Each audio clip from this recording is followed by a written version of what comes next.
coronavirus. Is it possible to stop coronavirus? Yes, yes, it is possible. Birashoboka gukumira coronavirus. Yego, yego, birashoboka. Stop, stop COVID-19. Stop, stop coronavirus. It is so dangerous, save your life. Stop, stop coronavirus. Irinde, ndinda coronavirus. Stop, stop coronavirus.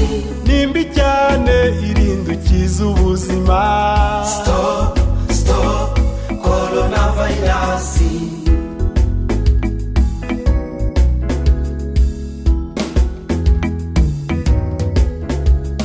How do you know its symptoms?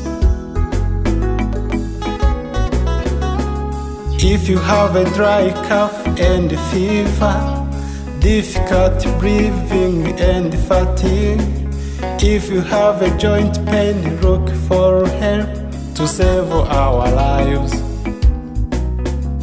Ni gute wamenya ibimenyetso byayo?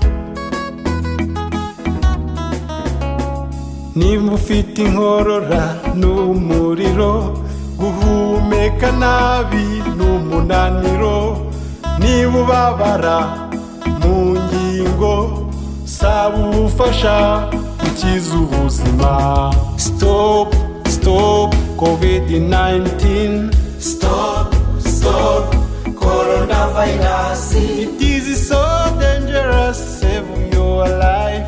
Stop, stop coronavirus. Irinde, ndinda coronavirus. Stop, stop coronavirus. Nimbi cyane irinde ukiza ubuzima. Stop, stop coronavirus. How can you prevent spread of virus? This is how you can do it. Before you do or touch, do anything. Wash your hands using a soap or other sanitizer.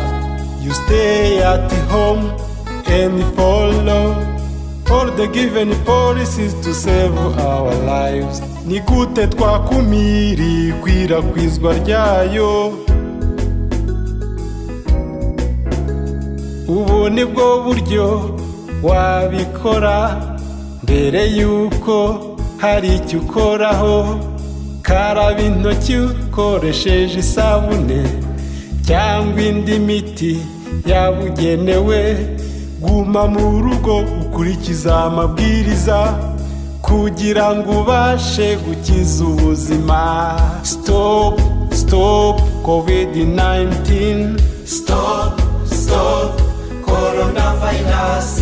It is so dangerous, save your life. Stop, stop coronavirus. Irinde, ndinda coronavirus. Stop, stop coronavirus.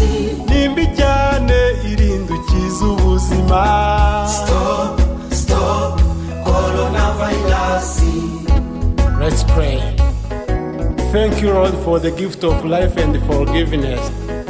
You are bigger than any problem the world has ever experienced. Please save the life of your children and all creatures. Fill us with hope, healing, and comfort. For your glory, we know that you will smile again to see us gathered together, healthy and wealthy. Give us love, power, and wisdom to heal our home in peace and unity. Let us continue to work together to defeat this pandemic. Amen.